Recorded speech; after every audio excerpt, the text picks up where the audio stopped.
सर्दी, खोकला, ताप ही सुरुवात असते. त्यामुळे त्याच्याकडे दुर्लक्ष न करता व्यवस्थित उपचार करावे लागतात. कोविडसुद्धा व्हायरसच होता. HIV सुद्धा व्हायरसच आहे.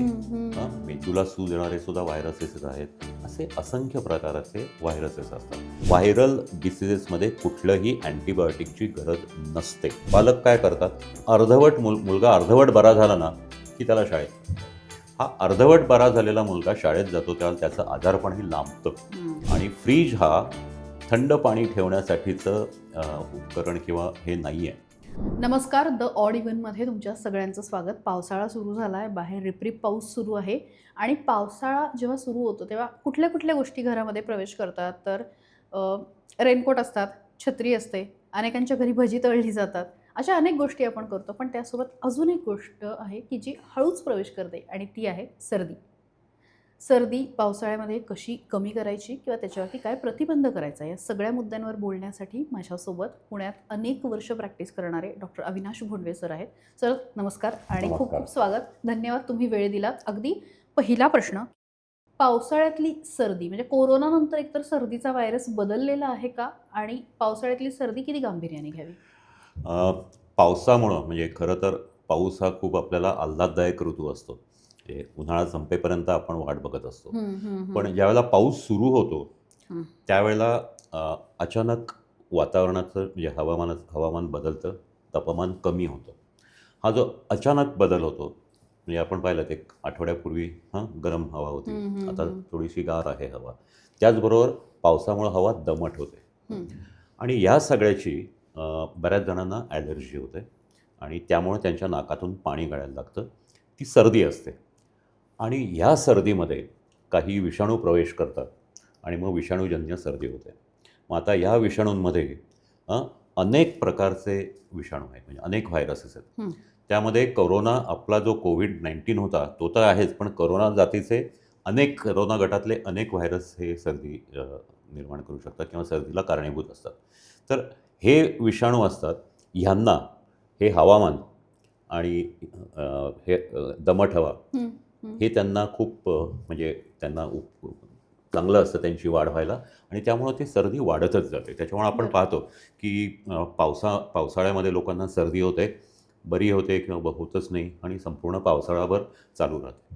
तर एकच फक्त आहे की सर्दी हा ॲलर्जीनी सुरू होतो किंवा ॲलर्जिक असतो, पण त्याच्यामध्ये विषाणू गेल्यानंतर तो आजार होतो. मग त्यानंतर तुम्हाला ताप येणं, घसा दुखणं, खोकला होणं हे होतं आणि त्यासाठी हे सगळे विषाणू कारणीभूत असतात. पण मग जर प्रतिकारशक्ती कमकुवत असेल तर एकतर सर्दी लवकर होते का आणि अधिक काळ टिकते का? आता प्रतिकारशक्ती आपण जे म्हणतो ना, तर हा शब्द म्हणजे जी प्रतिकार प्रणाली असते ज्याच्यामध्ये पांढऱ्या पेशी हे बाहेरून येणाऱ्या जंतूंचा नाश करतात, तर त्याला आपण प्रतिकारशक्ती म्हणतो. आणि बहुसंख्य विषाणूंसाठी अशी प्रतिकारशक्ती नाही आहे. बरं.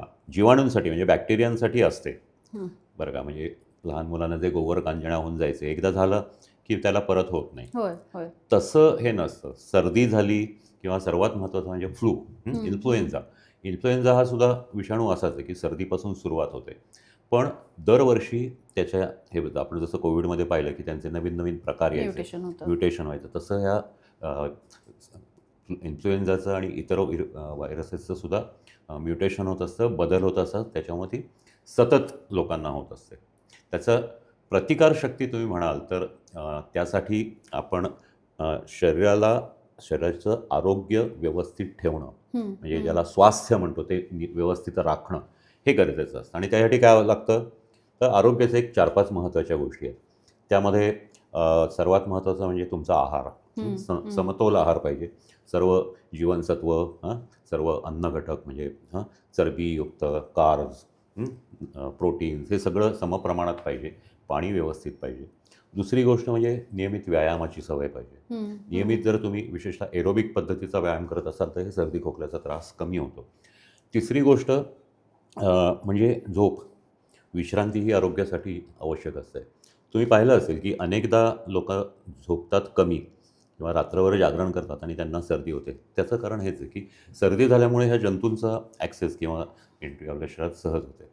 आणि आणखीन एक महत्त्वाची गोष्ट आहे म्हणजे तुमची प्रतिकारशक्ती वाढवायला काही विषाणूंसाठी आपण लस घेऊ शकतो. बरं. त्यामध्ये इन्फ्लुएन्झाची जी लस आहे हं. ती अशीच त्या बदलत्या विषाणूच्या प्रजातीप्रमाणे नवीन नवीन लस दरवर्षी येत असते.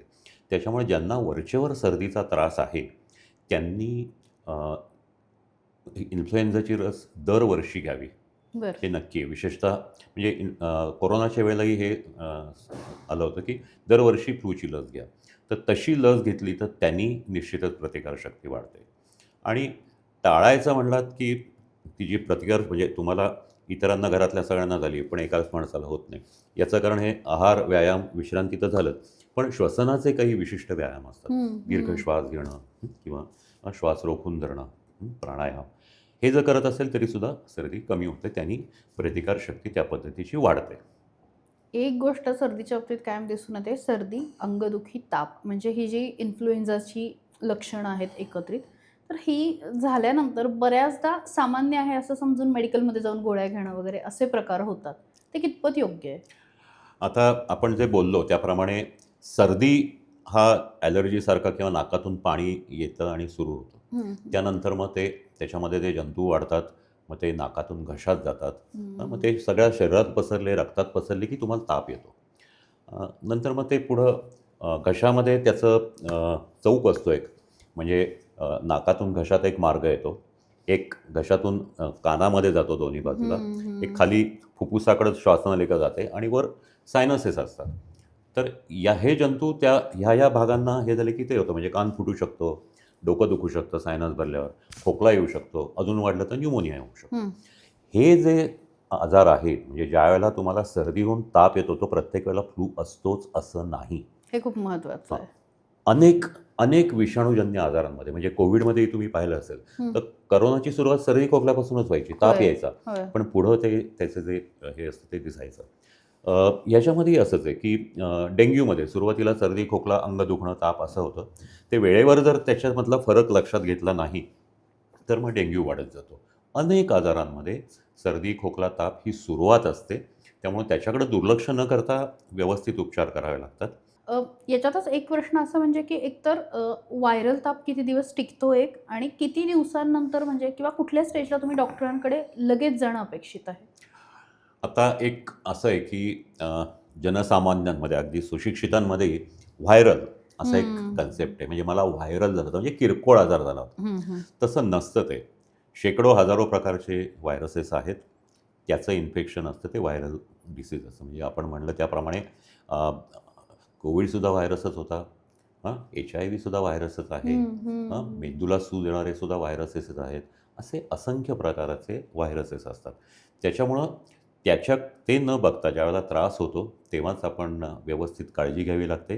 डॉक्टरांकडे जाऊन त्याचे निदान करून घ्यावं लागतं आणि मग जे आवश्यक असतील ते उपचार करावे लागतात.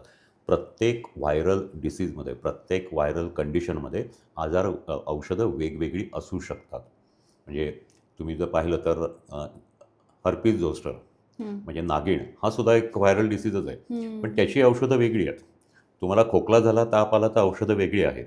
तर ह्यासाठी ह्या गोष्टी लक्षात घ्याव्यात. औषधांचा विषय निघालाय म्हणून मी असे काही लोकं बघितलेत, की त्यांचं असं म्हणणं आहे, मला अँटिबायोटिक्स घेतलं की बरं वाटतं. आणि मग प्रत्येक सर्दीमध्ये अँटिबायोटिक्स घ्यावंच लागतं का? किंवा म्हणजे घेतलं की पटकन बरं होतं का? आता आपण जे आत्ता बोललो की हे व्हायरसेसचे असंख्य प्रकार असतात. हं, हं. त्यामध्ये सर्वात कॉमन आत्तापर्यंत जो विषाणू असायचा म्हणजे फ्लूचा किंवा इतर साध्या सामान्य सर्दीचा, तो शरीरामध्ये नाकामध्ये प्रवेश केल्यानंतर हं. त्याची लक्षणं दिसायची आणि 7 दिवसात तो बरा व्हायचा. म्हणजे पूर्वी तर असं म्हणायचे की तुम्हाला सर्दी झाली तर आणि औषध घेतलंत तर तो 7 दिवसात बरा होतो. पण औषध नाही घेतलंत तर तो आठवड्यात बरा होतो.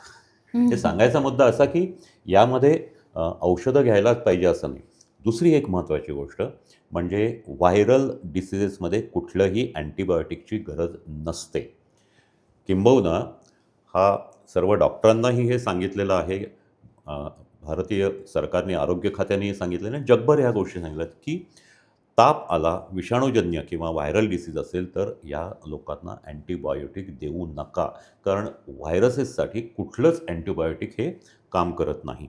उलट 3 दिवसांनी, 4 दिवसांनी ज्यावेळेला लक्षात येतं की हा व्हायरल डिसीज नसून हा बॅक्टेरियामुळं किंवा हं. जीवाणूंमुळं झालेला आहे, मग त्याचं निदान करून त्याप्रमाणे त्याचं औषध द्यावं लागतं. हम्म. तर मी अँटिबायोटिक घेतल्याशिवाय बरं वाटत नाही हे म्हणणं चुकीचं आहे. कसं होतं की बहुसंख्य व्हायरल डिसिजेसमध्ये सर्दी खोकला होतो, ताप येतो आणि 3 दिवसाच्या सुमारास ताप बरा होतो. तर तुम्ही औषध घ्या, घेऊ नका. अँटिबायोटिक घेतल्याने लवकर होतो असंही नाही आहे. पण लोक हे माझाही अनुभव आहे की लोकच आग्रह धरतात आम्हाला की द्यायला आम्हाला अँटिबायोटिक द्या, चांगलं द्या. हं आणि मग ते होतं. उलट जो जे डॉक्टर सांगतात की तुम्ही काही गरज नाही, हे फक्त तापाचं औषध घ्या, शिंका आल्या तर हे औषध घ्या, खोकला आला तर हे घ्या, बरोबर आहे. त्यांच्यावर विश्वास बसत नाही आणि मग लोक डॉक्टर बदलतात. ही फार मोठी चुकीची गोष्ट आहे. अ, याच्यामध्ये अजून एक ट्रेंड आढळतो तो म्हणजे खोकला येतो. तर किती दिवसानंतरचा खोकला गंभीर मानावा? कारण सर्दीनंतर बऱ्याच जणांना म्हणजे कफ होतो, खोकला येतो. पण तो किती दिवस जास्त आहे किंवा सलग आहे, तर मग ते थोडंसं गंभीर मानावं. सर्वसामान्यपणे तुम्ही पाहिलं तर सर्दी झाल्यानंतर ते विषाणू ज्यावेळेला घशामध्ये जातात, त्यावेळेला तुम्हाला घसा दुखायला लागतो आणि खोकला येतो. आता साधारणतः सर्दी झाल्यानंतर बऱ्याचदा जर सर्दीचीच वेळेवर काळजी घेतली नाही तर दुसऱ्या तिसऱ्या दिवशी घसा दुखायला लागतो. हां चौथ्या पाचव्या दिवशी तुम्हाला खोकला यायला लागतो. पण इथं बराच फरक आहे. म्हणजे फक्त घशाला सूज राहिली तर कोरडा खोकला होतो आणि तो कधी-कधी लांब अनेक काळ टिकतो. विशेषतः तुम्ही जर एक 6 महिन्यापूर्वी पाहिलं असेल तर खोकल्याची अशी साथ आली होती की ज्यांचा महिना-महिना, 2-2 महिने खोकला बरा होत नव्हता. त्याच्यामध्ये प्रदूषण आणि इतरही कारणं होती. तर कोरडा खोकला हा राहू शकतो, पण साधारणतः औषधांनी किंवा काही गुळण्या करणं किंवा ह्यांनी ज्या गोष्टींनी त्रास वाढतो पण अशा टाइम गोष्टी. स्पॅन किती हां, म्हणजे? एक साधारणतः हा जर लांबणारा खोकला नसेल तर 4 ते 5 दिवसात तो बरा व्हावा. हं, हं. पण हा वेळेवर औषध घेतल्यानंतर हा कोरडा खोकला म्हणालो आपण. ज्यावेळेला छातीमध्ये श्वासनलिकेमध्ये जातो, फुफ्फुसामध्ये जातो, त्यावेळेला तो खोकला निश्चितच धोकादायक असतो. म्हणजे ज्यावेळेला हे विषाणू, जीवाणू हे नाकातून, घशातून श्वासनलिकेत जायला लागतात, त्यावेळेला आपल्या संपूर्ण श्वसन संस्थेमध्ये एक प्रकारचे असे त्याचं आतलं आवरण असतं, त्याला म्युकस मेम्ब्रेन म्हणतात. त्याच्यावर असे छोटे-छोटे असे केसांसारखं हे असतं आणि त्यातून एक पातळ घट्ट द्रव बाहेर पडतो. ज्यावेळेला इन्फेक्शन होतं त्याला सर्वसाधारण लोक कफ म्हणतात किंवा श्लेष्मा म्हणतात. तर हा कफ जो आहे हा जसं-जसं श्वासनलिकेत किंवा पुढं जायला लागतो त्यावेळेला तो मोठ्या प्रमाणात यायला लागतो आणि हा कफ किंवा हे म्युकस जे आहे शरीर बाहेर फेकण्याचा प्रयत्न करतं आणि त्यानंतर मग म्हणजे तो जो असतो त्यावेळेला कफ म्हणजे खोकला झाला की बेडका पडतो, स्पुटम वगैरे हे पडतं. अजून वाढलं तर मग त्यात इतरही गोष्टी म्हणजे रक्तही पडू शकतं. तर हे जे खोकले आहेत याच्यामध्ये फक्त श्वासनलिकेचा ब्रॉन्कायटिस असेल तो बरा व्हायला 8 ते 15 दिवस लागू शकतात. न्यूमोनिया झाला असेल तर त्याचं निदान करून त्याचं पूर्ण औषध करेपर्यंत कदाचित 15 दिवस किंवा 20 दिवसही लागू शकतात. त्यामुळे खोकल्याचं असं दुर्लक्ष करू नये. एक लक्षात घ्या की ट्युबरक्युलोसिस किंवा क्षयरोग याचेही लक्षण. जंत असतात, त्याच्यामध्येही खोकला असतो. तो खोकला बरा व्हायला साधारणतः टीबीचं औषध हे 9 महिने ते 1 वर्ष घ्यावं लागतं. तर हा जो खोकला असतो त्याच्यामुळं नुसता आता खोकला झाला म्हणून 8 दिवसात बरा होईल असं समजू नये. त्याचं निदान डॉक्टरांकडून करून घ्यावं. आवश्यक असेल जर कफ पडत असेल तर तो स्पुटमसुद्धा तपासून घ्यावा. हे आवश्यक असतं. किंबहुना जर उशीर झाला असेल, खोकला बरेच दिवस लांबला असेल तर तो स्पुटम आहे त्याच्यामध्ये कुठले जंतू आहेत आणि ते कुठलं औषध त्याला लागू पडतं म्हणजे ज्याला सेन्सिटिव्हिटी टेस्ट म्हणतात ती पण करून घ्यायला लागते. आणि इतरही तपासण्या म्हणजे रक्ताची तपासणी किंवा छातीचा एक्स-रे, वेळ आला तर छातीचा स्कॅन अशाही गोष्टी कराव्या लागतात. त्याच्यामुळे नुसता खोकला म्हणून दुर्लक्ष करू नये आणि हा खोकला आहे हा 4 दिवसात बरा होईल असं अंगावरही काढू नये. मग आता ह्याच्यामध्ये परत पुढचा प्रश्न की दमा किंवा ज्यांना ॲलर्जिक डिसिजेस वगैरे असतात तर त्यांनी काही वेगळी काळजी घ्यायची आहे का? बरोबर आहे. आता अस्थमा किंवा दमा हा जो असतो हा मोस्टली ॲलर्जिक टाईप असतो किंवा काहींना हवामानातल्या बदलामुळं सुद्धा होत असतो. तर ज्या गोष्टीची ॲलर्जी आहे ते शोधून त्याप्रमाणे ते त्याचं इलाज करावा लागतो. त्यापासून आपल्याला दूर राहावं लागतं. पण ज्याला वारंवार दमा होत असतो अशा व्यक्तींनी काही काळजी घ्यावी लागते. त्या समजा दमट हवामानात काही होतं, काहींना थंडीमध्ये त्रास होतो. तर त्या हवामान म्हणजे थंडीमध्ये त्रास होतो तर स्वतःचं शरीर गरम ठेवणं, गरम राखणं. हां, उन्हाळ्यात त्रास होत असेल तर कित्येकांना थंड गोष्टी खाल्ल्या की खोकला सुरू होतो आणि दम लागतो. तर हा जो दमा आहे, ज्याला ब्रॉन्कियल अस्थमा म्हणतो, तो थोडा वेगळ्या प्रकारचा आजार आहे आणि तो अनेक वर्ष तो त्रास देऊ शकतो, वरचेवर त्रास देऊ शकतो. किंबहुना तो ऑटो इम्यून किंवा असाही आजार असतो. तर ह्या आजारांमध्ये योग्य ते निदान करून औषधं घ्यावी लागतात. किंबहुना याच्यामध्ये औषधं देण्यामध्ये एक प्रकारचं वेगळे संकेत आहेत. म्हणजे नुसता गोळ्या तुम्हाला खाऊन चालत नाही. तर ह्या दम्याची बेस्ट ट्रीटमेंट जी असते ते इन्हेल कॉर्टिकोस्टेरॉइड म्हणजे जो आपण स्प्रे घेतो, तोंडाने स्प्रे घेतो. हा स्प्रे जो आहे हाच योग्य ट्रीटमेंट असते. त्यामध्ये काही फरक आहे. तर तो वापरावा. फक्त दमा असतानाच नव्हे, तर तुम्हाला दमा असेल तर काही हे तुम्हाला कायमस्वरूपी वापरावे लागतात म्हणजे वरचेवर त्रास होत नाही. तर या पद्धतीने अस्थमा ट्रीट करायला लागतो आणि त्यासाठी डॉक्टरांचा योग्य सल्ला आणि मार्गदर्शन घ्यावं लागतं. मगाशी विषय निघाला की म्हणजे नॅचरली सर्दी 7 दिवसात बरी व्हायची असं पूर्वी म्हणायचे. मग आता परत म्हणजे मी तो प्रश्न लिहिलाच होता पण तो विषय निघाला म्हणून की अ, मग औषध नाही घ्यायचं का म्हणजे की 7 दिवसानंतर मग मी विचार करायचा की घ्यावं का आता? नाही, तसं नाही आहे. तुम्हाला ज्यावेळेला सर्दी होते, तुम्ही जर डॉक्टरांना दाखवलंत, तर हे कळू शकतं की कितपत तुमचं इन्फेक्शन आहे. म्हणजे हं, फक्त हं, नाकामध्ये सूज आहे का घशामध्ये सूज आहे? त्या घशामध्ये फक्त तो लाल झाला आहे हं. का त्याच्यामध्ये काही फोड आहेत, पांढरे डाग आहेत, टॉन्सिल सुजल्यात का? हे डॉक्टर बघतात. त्यावेळेला ते ठरतं की त्याला किती दिवस लागतील. त्याच्यामुळे सुरुवातीला हे झालं तर पहिले 2-3 दिवस तुम्ही काही करायची गरज नाही. ज्या गोष्टी म्हणजे थंड, तेलकट अशा गोष्टीमुळं हे वाढतं, त्यामुळे त्या खाऊ नयेत आणि कोमट पाण्याच्या गुळण्या हं, दिवसातून हं. 3-4 वेळा कराव्यात. जर सर्दी खूप जास्ती असेल तर काही औषधं असतात त्यांचा वाफारा घ्यावा, गरम पाण्याचा किंवा असा. तर त्यांनी ही सर्दी बरी होऊ शकते. पण त्याच्याकडं सांगायचा मुद्दा असा की अँटिबायोटिक न घेता किरकोळ हं, हं. गोष्टींनी हे करावं. म्हणजे तर सर्दीच्या काही गोळ्या असतात, डॉक्टर देतात, अँटी ॲलर्जिक असतात, त्या घ्याव्यात किंवा मग डोकं दुखत असेल तर डोकेदुखीच्या गोळ्या घ्याव्यात. त्याच्यामध्ये जर खोकला थोडासा येत असेल, खवखव होत असेल, तर त्या पद्धतीने औषधं घ्यावी लागतात. अर्थात हे तुम्ही मनाने न ठरवता थोडासा डॉक्टरांचा सल्ला घेतला तर तुमचा पुढचा त्रास वाचू शकतो.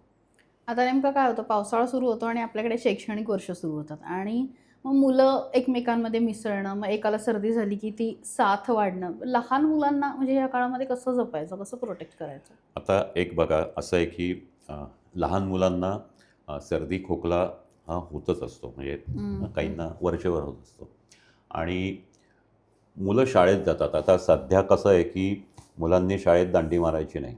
आम्ही पाहतो हं. की अगदी पहिलीतल्या आणि याच्या मुलांना सुद्धा मेडिकल सर्टिफिकेट द्यावं लागतं. त्यामुळं पालक काय करतात, परीक्षा असतात. पालक काय करतात, अर्धवट मुलगा अर्धवट बरा झाला ना, की त्याला शाळेत पाठवतात. हा अर्धवट बरा झालेला मुलगा शाळेत जातो तेव्हा त्याचं आजारपणही लांबतं. हं. म्हणजे तो किरकोळ व्हायरल फीवर असला तरी सुद्धा ते लांबतं आणि तो इतरांना प्रसाद वाटत हिंडतो. म्हणजे त्याच्यामुळे हं. इतरांना हे हो, होतं. हो. त्याही पुढं ही मुलं जी आजारी पडतात, तो चांगला मुलगा आहे म्हणजे त्याला काही त्रास नाही. मग वर्गातल्या इतर मुलांच्या ह्याच्यामुळं ते म्हणतात ना वासाने पसरतो, तसा त्यांच्या खोकल्यातून, शिंकांमधून पसरतो. त्यांना होतं मग ते घरी गेले की आई-वडिलांना त्रास होतो. तर सांगायचा मुद्दा असा की जे ॲलर्जीचं सर्दी ज्यांना असेल, त्यांना त्या गोष्टीपासून टाळावं. पावसात भिजणं, थंड खाणं याच्यामुळं हे त्रास वाढतात. हं? किंवा गार पाण्याने अंघोळ करणं, हे त्यांना जर असेल तर त्या गोष्टी टाळाव्यात. म्हणजे असं नाही की प्रत्येक गार पाणी पाण्याने अंघोळ करण्याकरता सर्दी होईल. पण तुम्हाला सर्दी झाली असेल आणि तुम्हाला जर त्याचा त्रास असेल तर करू नका. तर या पद्धतीने मुलं आपण पाहतो की नेहमी पाण्यात खेळतात. आता पाण्यात खेळून सर्दी होत नाही, तर ते अंग जे ओलं राहतं, हं, हं. म्हणजे पावसात आपण भिजून आलो, अंग ओलं राहिलं बराच वेळ, की आपल्या शरीराचं तापमान बदलतं आणि त्यामध्ये ते जंतू वाढतात. त्यामुळं आपल्याला तो सर्दी, खोकला, ताप सुरू होतो. तर सांगायचा मुद्दा असा, की ह्या गोष्टी टाळाव्यात. मुलांना शाळेत जाताना आता छत्री तर मुलं वापरत नाहीत, पण रेनकोट द्यावा आणि पूर्ण बरा झाल्याशिवाय त्याला शाळेत पाठवू नये. मला वाटतं सगळ्या पालकांसाठी आणि निश्चित. शाळांसाठी सुद्धा हा खूप महत्त्वाचा मुद्दा आहे. अजून एक गोष्ट मी बघितली विशेषतः जे 1.5-2 वर्षाची मुलं असतात किंवा 6 महिन्याची, तर सर्दी झाली की लगेच पालक नेब्युलायझर वापरायला सुरुवात करतात. म्हणजे घरी पण आणून ठेवलेले आहेत. ते किती योग्य आहे? हे अगदी खूप महत्त्वाचा प्रश्न विचारलात तुम्ही. एक लक्षात ठेवा, नेब्युलायझर जो असतो, हं, हं. त्याच्यामध्ये आपला जो श्वासनलिका असतात त्या हं. रुंदावणारी औषधं त्याच्यामध्ये असतात. आणि याचं किंवा जो दाह झालेला असतो श्वसनमार्गात तो दाह कमी करणारी औषधं असतात. हे वापरण्यामध्ये काही गोष्टी लक्षात घ्याव्या लागतात, की सर्दी होऊन नाक पूर्ण चोंदलं असेल, हं. त्याच्यामुळे त्याला श्वास घ्यायला त्रास होत असेल, तर नेझल स्प्रे सुरुवातीला वापरावा. हं, तो हं. जर जास्ती जाऊन त्याला जर दम लागत असेल, तर मात्र नेब्युलायझर वापरावा. किंबहुना नेब्युलायझेशन हा दम लागण्याचा म्हणजे छातीमध्ये कफ होणं ज्याला म्हणतात, हं, हां, हं. तसं झालं असेल किंवा ब्रॉन्कियल अस्थमा असेल, ज्याला श्वासनलिका आकुंचन पावले असतील, अशामध्ये नेब्युलायझर घ्यावा. माझ्या माहितीप्रमाणे किंवा माझ्या ज्ञानाप्रमाणे सर्दीसाठी नेब्युलायझर वापरणं हे फार चुकीचं आहे. किंबहुना आपण अनेक ठिकाणी असं पाहतो, की सर्दी झाल्यावर वाफ घ्या असं म्हणून ती हं, वाफ दिली हं, जाते. हं. त्या द्यायची गरज असतेच असं नाही. असं वरचेवर जर नेब्युलायझेशन तुम्ही करत राहिलात, तर तो श्वासनलिकेचा दाह वाढू शकतो. त्याच्यामुळं डॉक्टरांच्या किंवा बालरोग तज्ज्ञांच्या सल्ल्यानेच तो वापरावा. आणि परत एकदा, की म्हणजे सर्दी झाल्यानंतरचा आहार काय असावा? म्हणजे आता साहजिक आहे, की थंड गोष्टी टाळाव्यात, तेलकट गोष्टी टाळाव्यात. ज्या गोष्टीची आपल्याला ॲलर्जी आहे, अशा गोष्टी टाळाव्यात. आणि आहारामध्ये म्हणालात तर साधारणतः सांगतो, की आपल्याकडं कुठलंही सूप घेतलं तुम्ही, हं, हं. कुठलंही, मग ते टोमॅटोचं असो, भाज्यांचं असो, अगदी तुम्ही जर नॉनव्हेज खात असाल तर चिकन सूप असो, ते घेतलं की तुम्हाला जास्ती बरं वाटतं. सर्दी लवकर म्हणजे सर्दीचा जो त्रास असतो तो लवकर कमी होतो. त्याच्यामुळं ताजं आणि गरम जेवण हे खूप आवश्यक असतं. अर्थात यामध्ये एक महत्त्वाची गोष्ट आहे, की जी कोविडच्या वेळी आपण सांगत होतो, की प्रत्येक वेळेला नाकातोंडाला हात लावण्यापूर्वी हात पाण्याने किंवा साबणाने स्वच्छ धुवावेत. हे मुलांना शिकवलं पाहिजे. हे वर्षानुवर्ष आम्ही कोविडची साथ नंतर आली. हं. त्याच्या आधी स्वाईन फ्लूची साथ होती. त्याच्याही आधीपासून हात धुणं हे शाळेमध्ये शिकवावं असा आम्ही अनेकदा आग्रह धरलेला आहे किंवा अनेक शाळांमध्ये जाऊन त्याचं प्रात्यक्षिक किंवा मार्गदर्शनही दिलेलं आहे. तर ही सवय मुलांना लागली पाहिजे.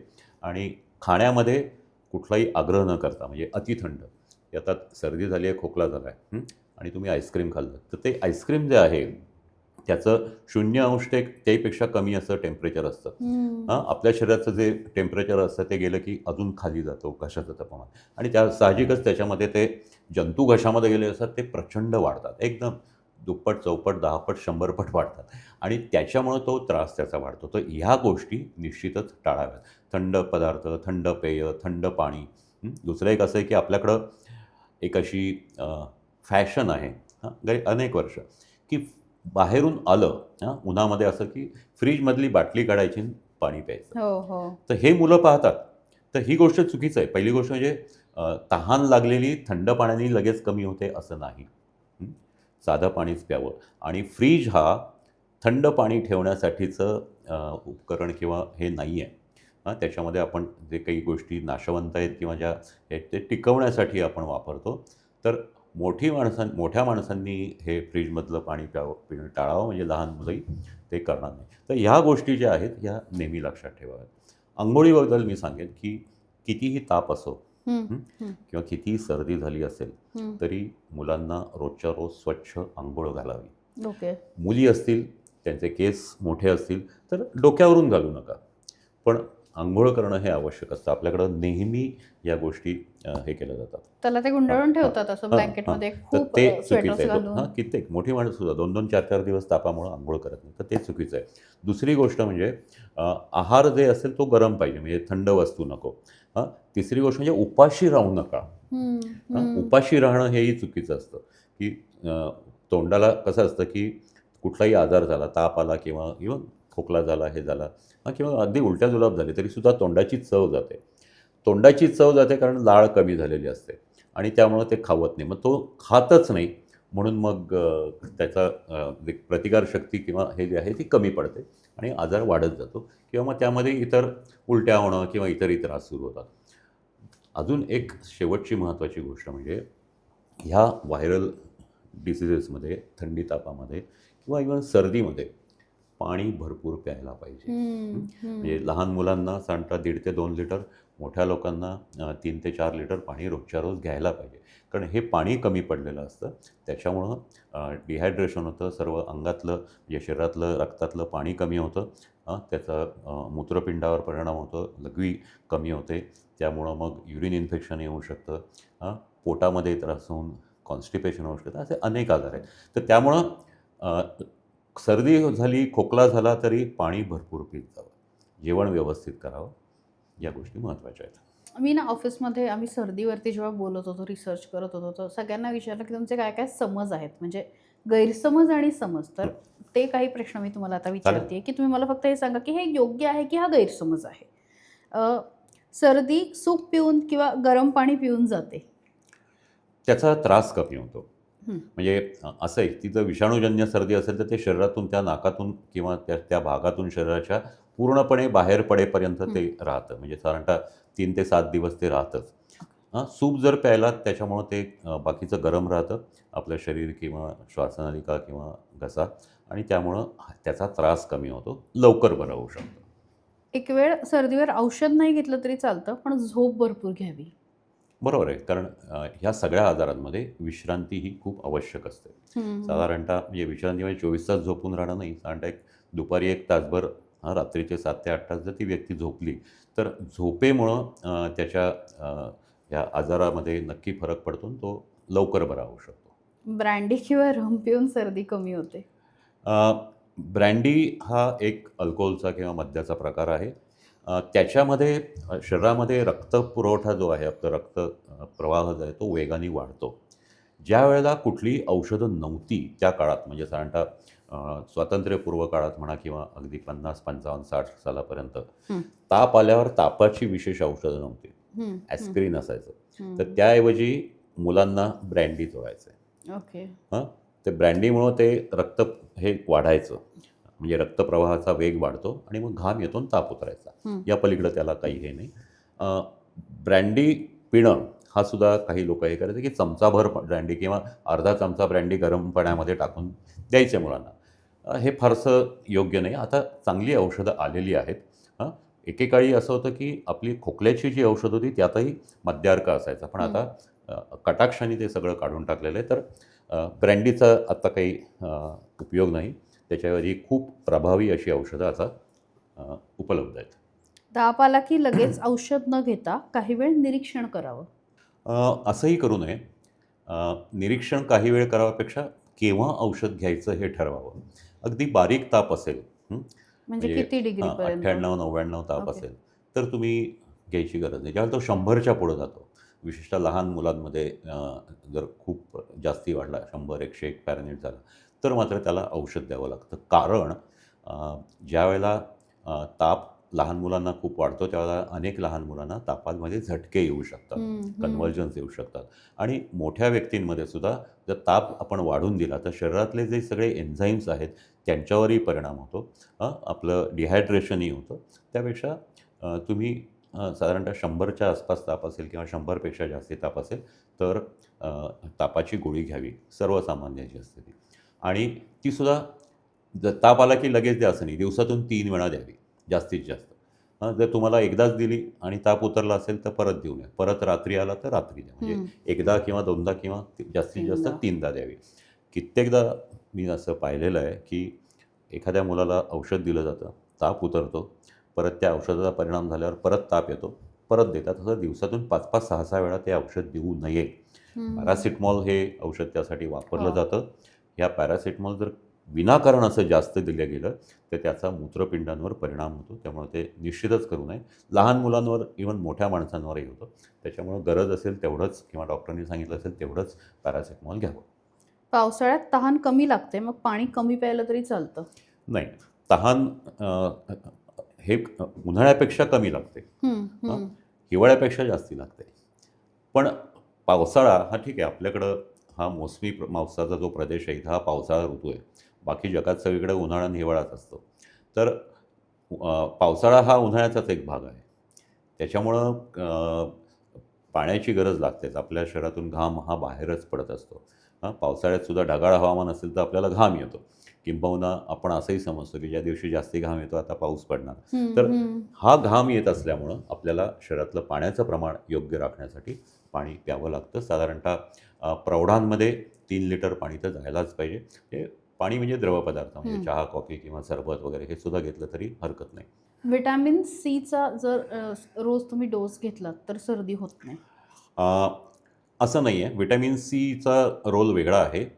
एकेकाळी वारंवार सर्दी होणाऱ्या व्यक्तीला क जीवनसत्व दिलं जायचं. हं, हं. पण प्रत्यक्षात असं आहे की व्हिटॅमिन सीमुळं आपल्या शरीरातल्या ज्या पांढऱ्या रक्तपेशी असतात, ज्या जंतूंशी लढतात आणि जंतूंशी लढताना ज्या जखमी होतात किंवा त्यांना इजा होते, त्यांचं म्हणजे पुन्हा ते रिपेअर होऊन त्या चांगल्या होण्यासाठी व्हिटॅमिन सीचा उपयोग होतो. पण तो मर्यादित उपयोग आहे. ते घेतल्याने तुम्ही आजारी पडत नाही असं होत नाही. त्याच्यामुळं असं आहे की तुमच्या शरीराचं जे सैन्य आहे, पांढऱ्या रक्तपेशी, त्यांची ते दीर्घकाळ काम करत राहतात. थँक्यू सो मच सर, की आपण सर्दी आणि विशेषतः पावसाळी सर्दीवरती बोललो आणि तुम्ही आमच्या प्रत्येक छोट्या छोट्या प्रश्नांची उत्तरं दिलीत. मनापासून आभार. थँक्यू. थँक्यू.